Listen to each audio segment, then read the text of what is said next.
Hey guys, my name is Jessica Kalil and welcome back to my channel.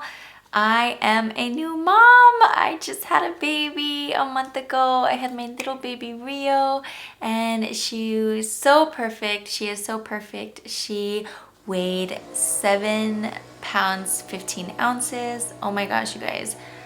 I'm trying to film my birth story here and the landscapers are outside blowing leaves with their big old loud leaf blower. So I'm hoping you can't hear it, but if you do, I apologize, but this is my time. I have a babysitter here to help me while I film this, so I have to get it done right now. And I really want to share before I forget all the details. It's already been a month. So let's start at the beginning. That's always a great place to start. Okay, so for those of you who don't know, my husband and I did IVF to get pregnant, in vitro fertilization. So they had to take my eggs and his sperm and put them together for us because they couldn't do it on their own, and put the embryo back inside of me. So that was like a total crazy, I don't know, Cliff's Notes, not even like that. I don't know, is that old? Am I old?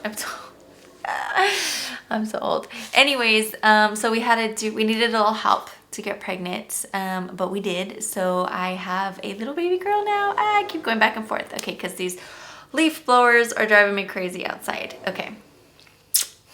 Well, let's see. We put the embryo inside on June 20th of 2018, and her due date was March 8th, and we ended up having her on March 9th, so just the day after. But I was admitted to the hospital on her due date, so we were close. So very close.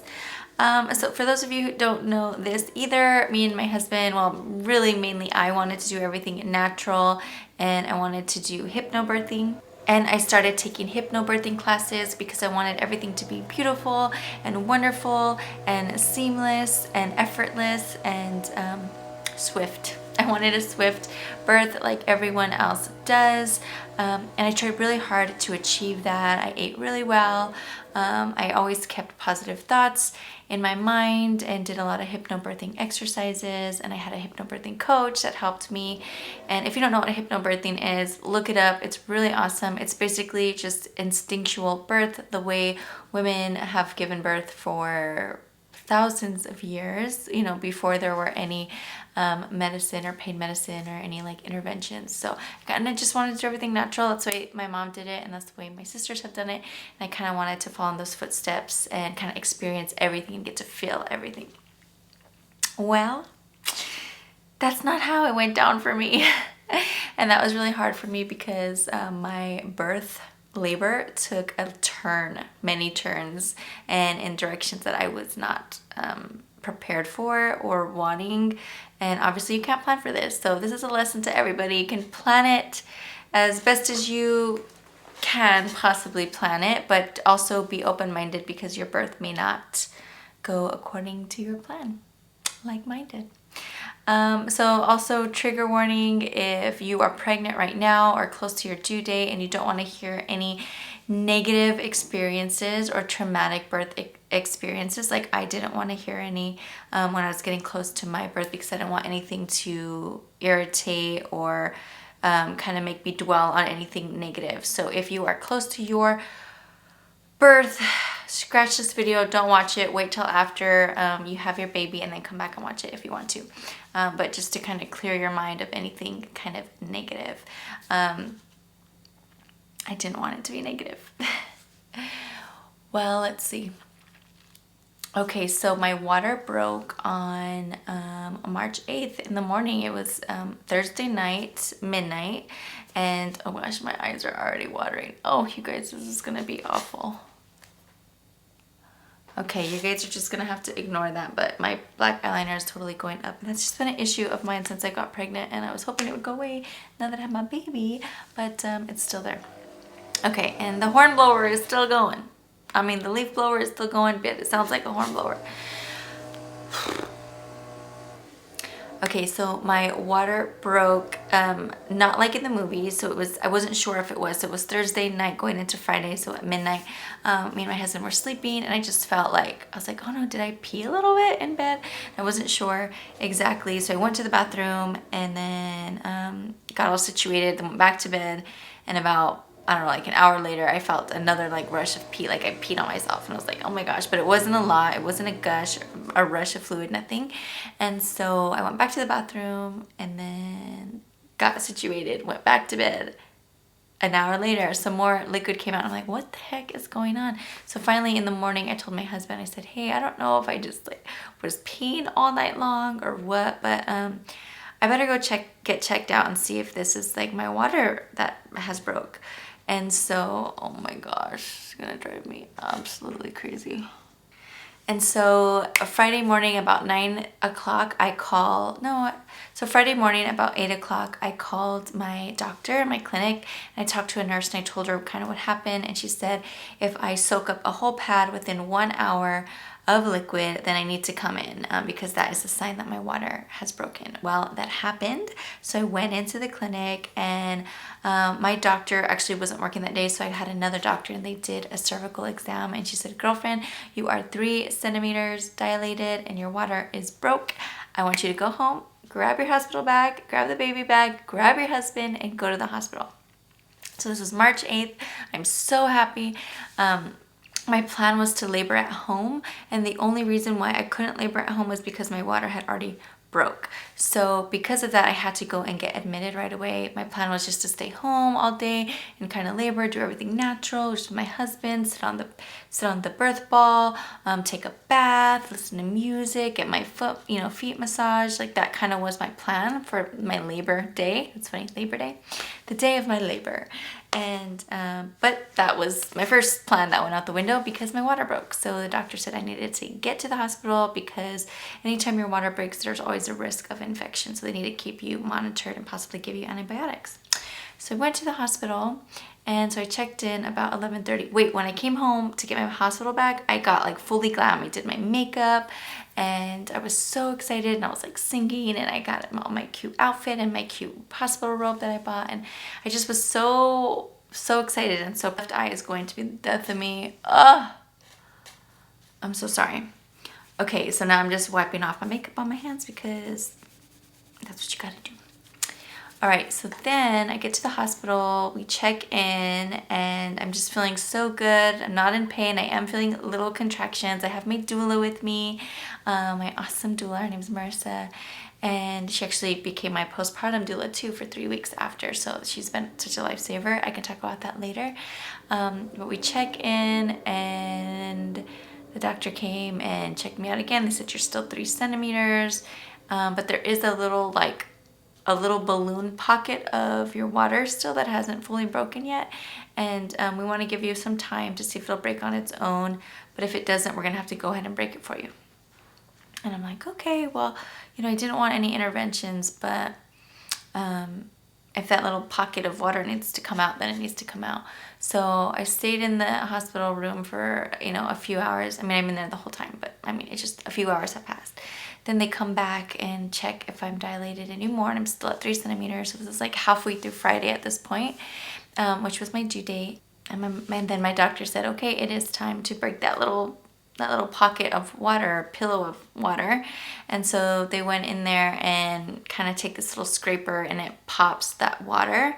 And when the water broke, the rest of it, there was meconium in it. So that means that my baby had used the restroom a little bit in the amniotic sac, which is worrisome, but not completely like super scary because it's kind of common, but they can work around these things. But because the meconium was present in there, they decided to go ahead and put me on antibiotics. So that was like the first thing.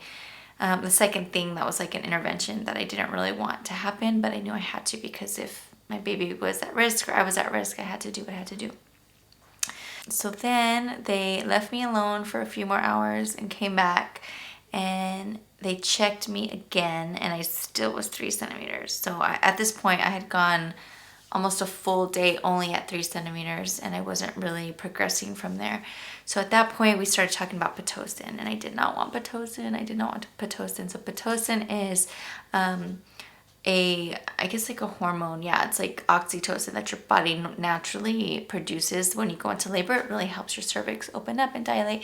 And so since I wasn't doing that fast enough, and the only reason why time was an issue is because my water had broke.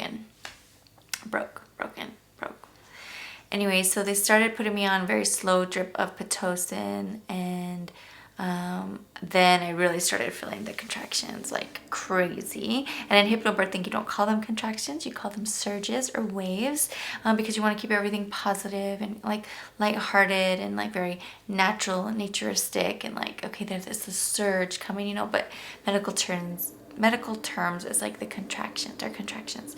So then I started feeling them super bad. I had no pain medicine.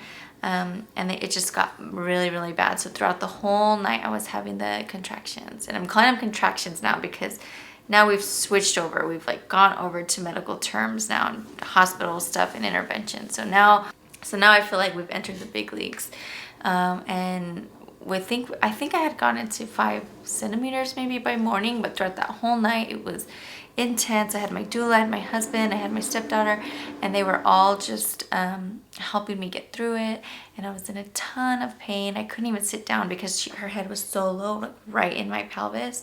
I couldn't sit. So for the whole night, I was like bouncing on the ball. Then I was laying over the bed, and then I had my legs, you know, all these different directions, and just really experiencing severe pain. And I wanted to get through it so bad without an epidural, and I was doing all my breathing techniques, all my hypnobirthing techniques, but because I think we did the Pitocin, it just really threw off any of my natural oxytocin. And then I think it just wasn't going the way I had planned. I knew it was going to be a lot of work and a lot of pain and a journey, but something that I was willing to experience and go through for my baby. Well, that night came and gone, and then the next morning, the doctor came back Saturday morning and checked me out again. And I think I'd gotten to like 5 centimeters maybe, and then they checked me a few hours later, and then it got to 6, and then I finally got to 7.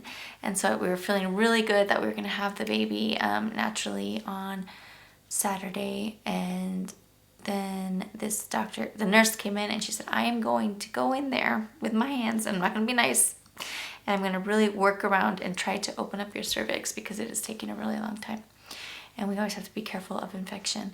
So she went in there, and she said she kind of like manually opened up my cervix all the way up to an 8. And she called my doctor, told my doctor that that I had gotten to progress to an 8. And then so my doctor came in, she went ahead and came into the hospital to check me out because she figured, well, it was kind of close time for me to have the baby. And she did a cervical exam and realized that not only did my cervix close to a 7, but I guess the bottom of my uterus closed back to a 7, but my cervix had also started to swell. And I guess once your cervix swell, in most cases, it's not gonna, it's basically squeezing. It's doing the opposite of like opening up to let the baby out. It's like squeezing and tightening up and saying, no, I'm not doing this. We're not having this baby. We're stopping birth. So that's super dangerous. And then when she also felt in there, she noticed that my little baby girl Rio's head was kind of like pushed through a little bit, that centimeter opening, 7 centimeter opening. But because my cervix was closing this way, it was creating like a suction cup around her head. So she was getting pushed out this way, but pushed back in this way. So she was experiencing a lot of stress. Her heart rate was always good the whole time though. So I look back and I wonder if we just gave it more time or whatever, maybe my cervix would have not been as swollen. I'm not sure. Or kind of went down. But I don't know. So then the doctor came in and said, because this is the case, we may have to do a C-section. And I was like, what? No, we are not doing a C-section. That is so far from my plan. Like, I'm already going off. I'm already doing the trash, guys. Now it's the trash, guys. Okay, so not only did like I do the Pitocin and did they break my water and are they going in there manually to open up my cervix? But now they're talking about a C-section and I'm like, no, no, no, no, no. And I know sometimes you have to get it and some women want to have it because it's the best thing for them. And there's nothing wrong with having one. It just wasn't in my birth plan and I did not I had never even thought, that didn't even cross my mind as a possibility because my pregnancy had been so healthy, so good. I was so healthy, you know, never even a dip in blood pressure. Like everything was so good. I would never think that we would have to get a C-section. And she was so positioned perfectly. Everything was great. So because of this suction cup situation on her head, the doctor came in again and said, listen, we need to do a C-section. We're pretty confident this is going to be the best way to get baby Rio out. And so I started crying. I'm bawling tears and playing her birth playlist, which of course is like the most sweetest, beautiful, amazing songs ever.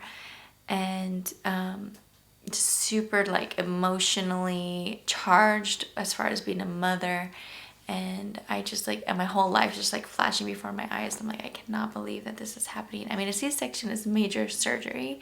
I mean, you're cutting open, slicing open your abdomen and your uterus and going through muscles and everything. Like it's crazy. Like I feel like you need anytime someone has surgery, like it takes, you need that time to like mentally, you know, whether it's a few days or a few weeks or a few months, sometimes it takes some time. So for me, I've never even had a surgery before besides my egg retrieval for the IVF,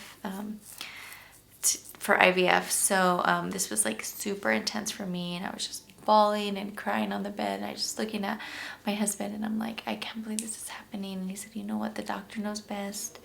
You know, if we need to do this, we need to do this. We need to do this for baby Rio. We're gonna see her soon. She's got to come out. It's time for her to come out. And if a C-section is the way we have to go, then that's the way we have to go. And the doctor came back in and she said, I can give you more time, but we need to go ahead and give you an epidural. Get the epidural administered, and that's kind of will be like the last chance for the natural birth. Maybe, you know, by the time of the epidural, maybe my body would relax a little bit and maybe the swelling would go down. So I got an epidural. I didn't want one. I didn't want one so bad. I was like, this is not what was in my plan. And the anesthesiologist came in and he was super nice. I feel like, what was his name? Jay, I can't remember, but he was so sweet. I ate a red popsicle right before. That's going to be an important detail later on. And then he went ahead and did my epidural on my back, and I was sitting at the edge of the bed with Ozzy and holding his hand, and they lifted up my gown, hospital gown that I got, my special pink floral print. It was all ready for her, all ready for the day. And so they have me kind of hunch over and they put the needle in my back and it really stung. It wasn't so bad, but because I think I wasn't already so much pain, I'm like, whatever, just keep it going. So they put the needle in my spine and I'm just holding Ozzy's hand and he's looking at me and he's like, you got this, keep breathing, you're doing great. And, you know, within 5-10 minutes, my pain started to subside and I started to feel tingly all down my spine and my legs were tingly, and they sat me back in the bed and suddenly I couldn't move my legs anymore. And that was pretty intense. I was definitely like paralyzed from the waist down. And then at that point, my down there area was just a free for all. The nurse and the doctor kept coming in and kept checking even more. And yep, no changes. So finally it was about, I think it was like 6 at night or maybe 5:30, and my doctor came in and she said, there's been no changes and baby Rio her little head is kind of stuck and it's time to get her out. And at that moment she told me, that my doctor had just had a baby too, like a month before. And at that moment, like she could see him like shaking and crying and I didn't want to do it so bad. And she said, Jessica, I had to get a C-section too. I promise it'll be okay. We need to get baby Rio out. And at that point I said, I don't know, like Mama Bear took over, instinctual. Jessica took over, motherhood took over. And I said, let's get her out. Let's do it. Let's go. Let's do it. Let's go get her out. And that's when they came and rolled me out to the operating room. They put me on the operating room table. They had to like move me like, I don't know, like a little potato. I don't know, that doesn't make sense. I don't know, just like they had to move me everywhere because they couldn't walk. And so we went in and they let me put my playlist on. Ozzy put it on, and Ozzy put his scrubs on, and you know, he was just as freaked out as I was. And we went in the room and they got me all prepared, and I'm laying down, and I tell the anesthesiologist that I get nauseous super easy with even just like regular medicine. And he goes, okay, just let me know if you're feeling nauseous and I will give you anti-nausea medicine. Well, I said, well, I don't have to tell you because I know I will. I will become nauseous. That's just the way that's just how my body is. He goes, okay, that's fine. Just let me know whenever you start feeling that way. And I'm like, but it's going to be immediate. Like, I know me. And he said, okay, all right. So once we get in there, my doctor says, okay, how do you want to do this? Do you want me to tell you like detail by detail what I'm doing? Some moms like that. Some moms want a mirror to see what's going on, and some moms don't want to hear anything at all. And I said, I do really well with positive affirmation or reinforcement. So if you just tell me I'm doing a great job, this is going great, everyone's awesome, wow, this looks amazing, I will be fine, just do that. So she said, okay, you got it. So I'm laying down on the bed, and suddenly, I mean, the minute like everything starts, I just start convulsing. I'm shaking, I'm throwing up from one side to the other side, and it's red throw up because I had that cherry popsicle. So it looked like blood was like coming out, and I was like, it's cherry popsicle, like I'm trying to like explain, laying down flat on my back, throwing up side to side, shaking, convulsing, scared. I was scared, and my husband just kind of sitting there watching me. Then my doctor starts kind of tugging at my tummy, and she's like, can you feel this? Can you feel this? I'm like, I can feel pressure, but I don't feel pain. And she said, good, that's perfect. Then she started cutting into me, and super low incision, and there's music playing because my playlist is playing. I'm trying to be distracted with that. I'm trying to do my deep breathing from my hypnobirthing, and I am trying to stay positive, but I'm really, really scared. So I'm looking at my husband, and I'm like, okay, I know they're cutting into me. I'm feeling liquid all over my legs, all over my belly. I knew it was happening, but I couldn't feel the pain, but I felt the tugging and pulling and pressure. And so I'm looking at Ozzy, and I'm like, I'm scared. And I go, tell me something, just tell me something, talk to me. And he's like, I don't know what to say. And I'm like, really? Are you kidding me? I love you. Something. And he was scared too. He was really nervous. Like, this all happened within like 30 minutes. That the decision to have the C-section to my epidural, to like going in the room. And before you know it, my doctor, well, first thing, she keeps saying good things, but then she goes, wow, Jessica, you have strong abs, girl. And so that made me think like, oh, okay, great. Now she's ripping through my strong abs. Awesome. This is great. But then suddenly emerged a little baby over the kind of the paper, or they put like a partition so you don't see what's going on. And she pulled baby Rio out, and the first thing she said was, whoa, this is a big girl, Jessica, no wonder why she wasn't coming out. And she pulled her out, and I am so out of it, shaking. And little baby Rio just screams, cry, and she puts her arms out like this, and she's like, wah! And her arms are like so close together, like could not reach any further for me. And I just look up at her, and I didn't know what to say or do, and I just put my hand on her chest, and I just said, baby. Like, that's all I could get out. I was like, baby. And they were like, she's beautiful, she's awesome, she's doing great. So they rushed her to the side and cleaned her up and weighed her and all this stuff, and then wrapped her up in a blanket and gave her straight to Daddy, to Ozzy. And he came and brought her. And as soon as he brought her to me, he played this song, isn't she lovely? Isn't she wonderful? My voice is shaking because it was just so beautiful. He brought her to me, and I just saw her, and all she was doing was sticking her tongue out. She was like, it was so funny, like little sharp tongue. And I was like, baby, and like I was shaking and still like completely out of it. And but Ozzy was there, and he held her, and we took a photo, and I look so crazy, but it totally is the essence of how I was feeling throughout that whole process. Then they rushed us to the recovery room, where they then tried to bring me my baby, but I literally was still shaking and itch a lot. And I was like itching my neck and my face and like everywhere. Like I couldn't like focus really. And I was telling everyone, I'm really happy. I'm happy to be a mom, but I can't express it. So the nurse says, well, I can take her back to the nursery. And I was like, no, we have to do skin to skin. So I shouted at Ozzy, I was like, take her clothes off and put her on you right now. So he did it. He took his shirt off and he put her on. They were skin to skin. And that was so special to me, because they kind of, like, he was the first one to hold her, the first one to do skin to skin, and the first one to kiss her. And I just thought that was like really special that they had that bond. And then the next few nights in the hospital were crazy too. And I won't get into all that, but we were just so happy that she came out healthy and happy, and she was able to breastfeed, and we're still breastfeeding, and now she's growing every day.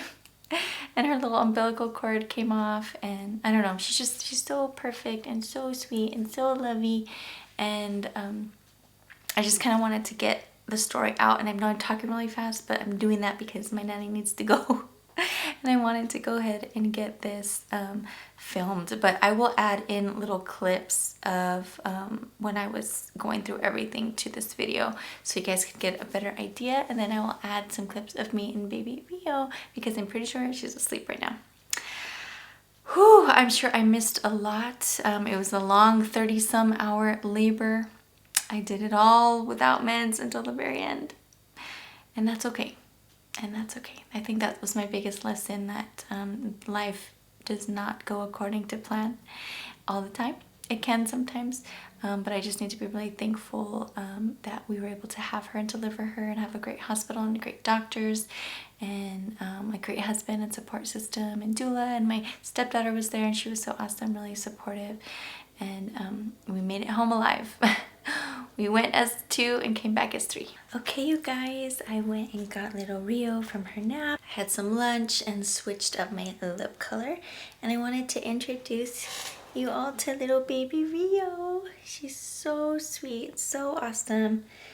She's a whole 1 month old. And we went to the doctor this morning, and she weighs, let's see, 9 pounds 4 ounces, and she's 21 inches and, well, 21 and 3/4 of an inch long. So she's getting big, and I love her so much, and I hope you guys enjoy seeing her. She's so pretty. She's in the middle of her nap right now, so I'm trying not to wake her up, but she's doing good. I've been singing to her the song from Dumbo, Baby Mine. And that's like our nursing song. Like when she falls asleep, that's what I start singing her. And she really seems to like it. I also call her Rosarita Bean, because she's my little bean. And I love beans, so that's her name. She kind of has blue eyes.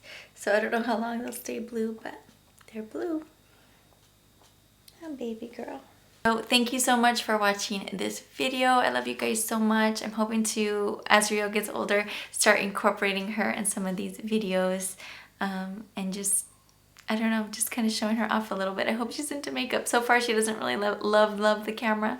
Every time we take pictures of her, she's like, I know what you're doing, and she totally is not interested. But I mean, she's only a month old, so hopefully she will start getting used to it, because Mama has big plans for her, and I just love her so much. I just feel so blessed that we were able to have a little baby. I know a lot of couples struggle with fertility, as we did, and I just have like a whole different meaning, special meaning to having a baby and becoming a mom because of all of our struggles. So thank you guys for watching. You're always my Jessie Squad. I love you so much. I don't know, I just feel really blessed, and that's my story. If y'all want to share your birth stories, or kind of how you ended up giving birth if it didn't go according to plan, go ahead and leave it in the comments below, so we can all read and kind of see that it's okay that things don't go according to plan, and that somehow, some way, things always work out the way they're supposed to. All right, that's it. I'm wrapping up. I'll talk to you guys later. See you in the next video. Peace out, Cub Scout. Catch you on the fly. Superfly. I don't know. I'm trying to be cool, but I'm not. Okay, bye guys.